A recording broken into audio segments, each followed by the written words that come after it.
এই রকম করে যদি আমাদের সরকারি অফিসাররা মন্ত্রীরা দুর্নীতিপরায়ণ হয়ে যান তাহলে সাধারণ মানুষের অবস্থা আরও খারাপ হবে।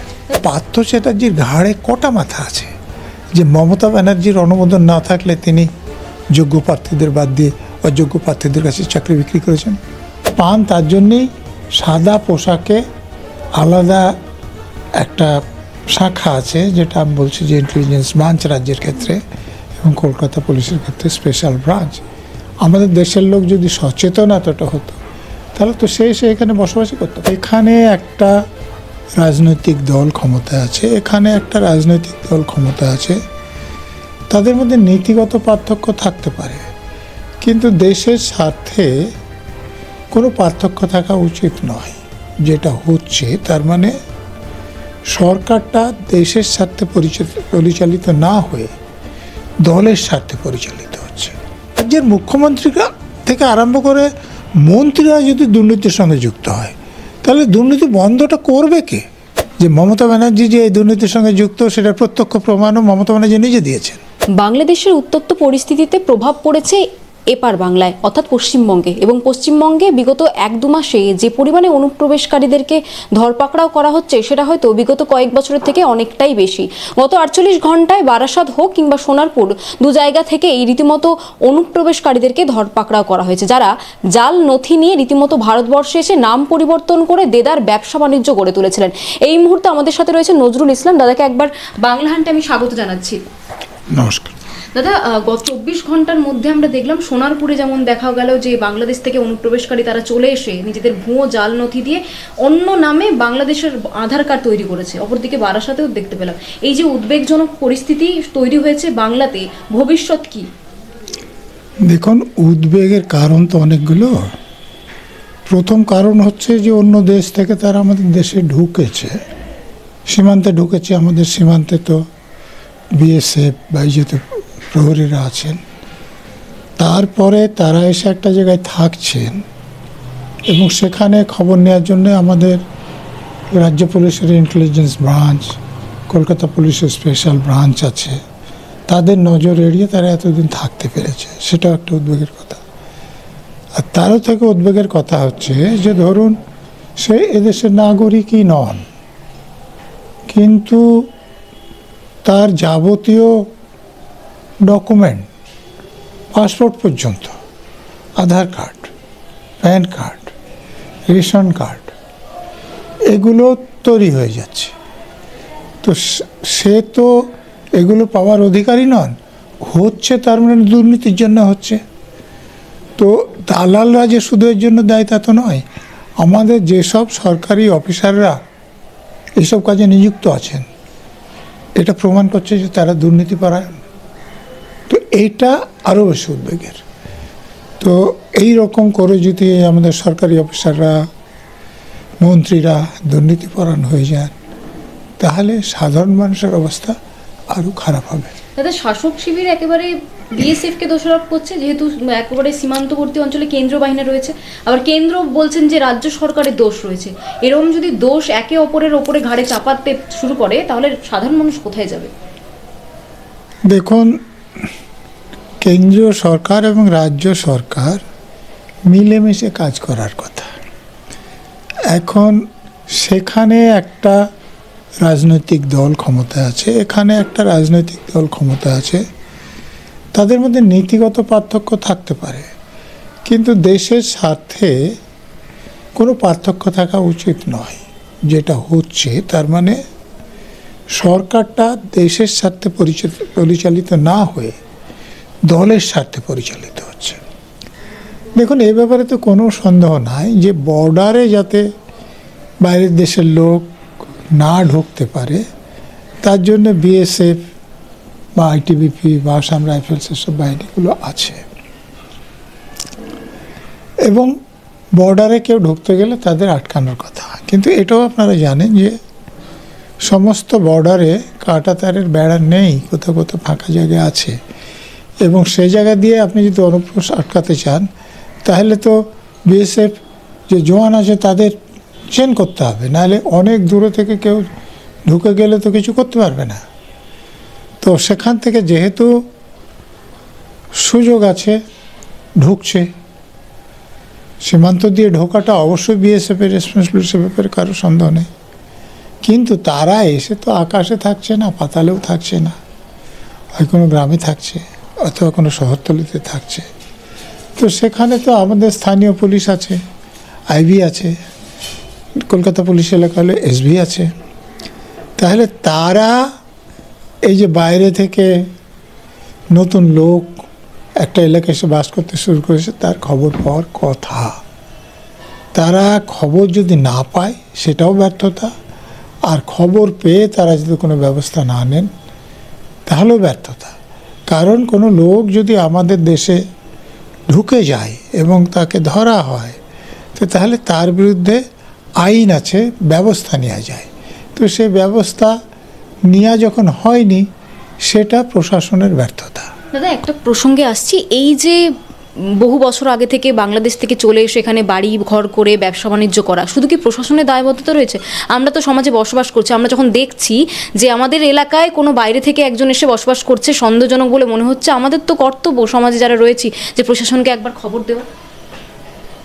হ্যাঁ, এই জন্যেই এই যে আমাদের ইন্টেলিজেন্স ব্রাঞ্চ এবং স্পেশাল ব্রাঞ্চ আছে না, এরা তো সাধারণ লোকের সঙ্গে কথা বলেন।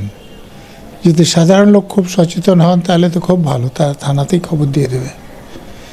যদি না দেয় তাহলে যে চায়ের দোকানে বা হাটে তারা যে যান, কথা বলেন, সেখান থেকে তাদের এই খবরগুলো পেয়ে যাওয়ার কথা। যাতে পান তার জন্যেই সাদা পোশাকে আলাদা একটা শাখা আছে, যেটা আমি বলছি যে ইন্টেলিজেন্স ব্রাঞ্চ রাজ্যের ক্ষেত্রে এবং কলকাতা পুলিশের ক্ষেত্রে স্পেশাল ব্রাঞ্চ। আমাদের দেশের লোক যদি সচেতন এতটা হতো তাহলে তো সে এখানে বসবাসই করতে পারত। তাহলে রাজ্যবাসীর সচেতনতার কোথাও গিয়ে অভাব রয়েছে। অন্তত বাইরের দেশের লোক এসে থাকতে শুরু করলে যে আমাদের তার থেকে ক্ষতি হতে পারে, সে ব্যাপারে সচেতনতা অভাব অবশ্যই আছে। আর একটা কারণ আছে, রাজনীতি।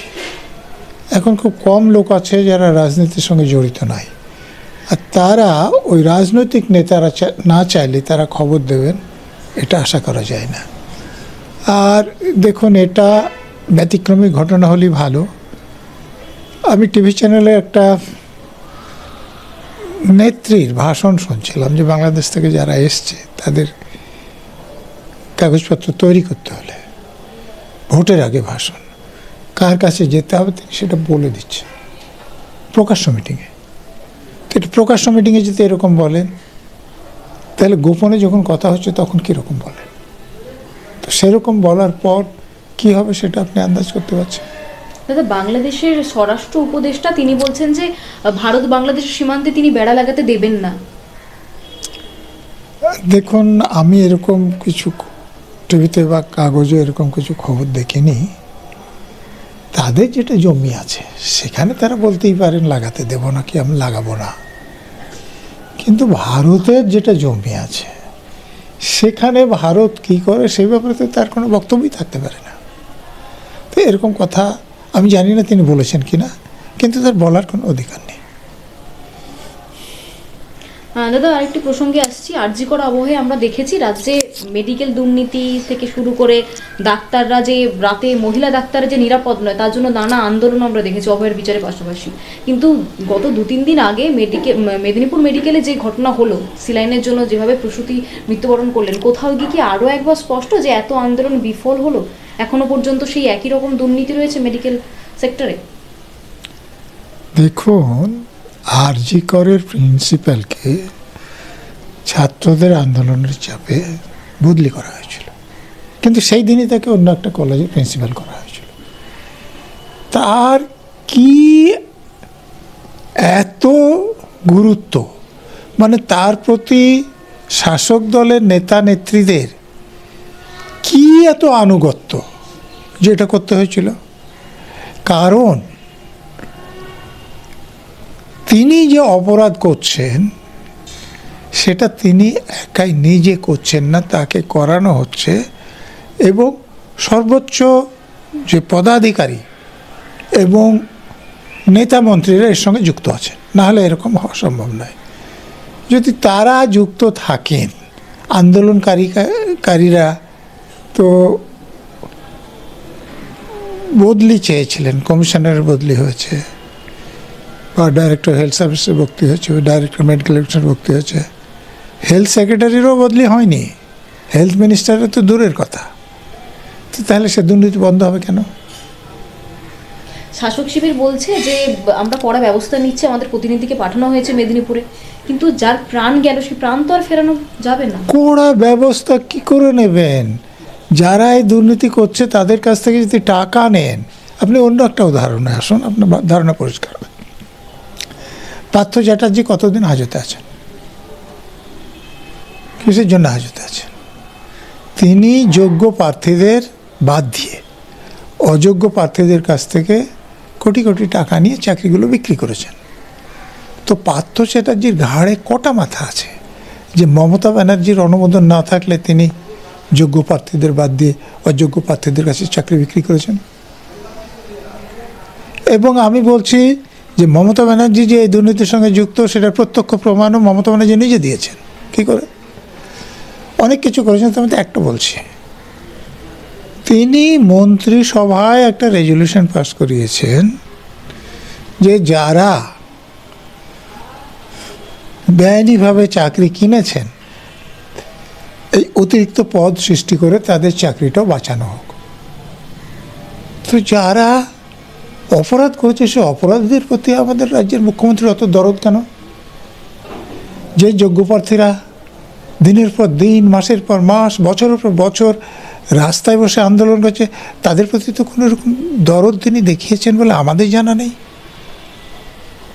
দরদের কারণ হচ্ছে যারা টাকা আদায় করেছেন, এদের চাকরিগুলো গেলে তাদের পিঠে পড়বে, আর তাদের পিঠে পড়লে চাপটা এসে এখানে পড়বে। তার জন্য বেআইনিভাবে যারা টাকা দিয়ে চাকরি কেটেছে তাদের চাকরি রাখার জন্য প্রচেষ্টা। এবং শুধু রেজলিউশন পাস নয়, শিক্ষামন্ত্রীকে দিয়ে, শিক্ষা সচিবকে দিয়ে, এসএসসিকে দিয়ে হাইকোর্টে এফিডেভিট করেছেন। দেখুন, দেশের আইন অনুসারে এটা অপরাধ, কিন্তু তারপরে মুখ্যমন্ত্রী, শিক্ষামন্ত্রী, শিক্ষা সচিব এদের বিরুদ্ধে কোনো ব্যবস্থা এখন পর্যন্ত নেওয়া হয়নি। জ্যোতিপ্রিয় মল্লিক কতদিন হাজতে আছে? কিসের জন্য? রেশনের মাল কালোবাজারে বিক্রি করে দুর্নীতি করার জন্যে। তো তিনি যদি মুখ্যমন্ত্রীর আশীর্বাদ না থাকে তাহলে এটা করতে পেরেছেন? তো ধরুন, রাজ্যের মুখ্যমন্ত্রীরা থেকে আরম্ভ করে মন্ত্রীরা যদি দুর্নীতির সঙ্গে যুক্ত হয়, তাহলে দুর্নীতি বন্ধটা করবে কে? বাংলা হান্টের আরও খবর দেখতে নজর রাখুন। বাংলা খবর মানেই বাংলা হান্ট।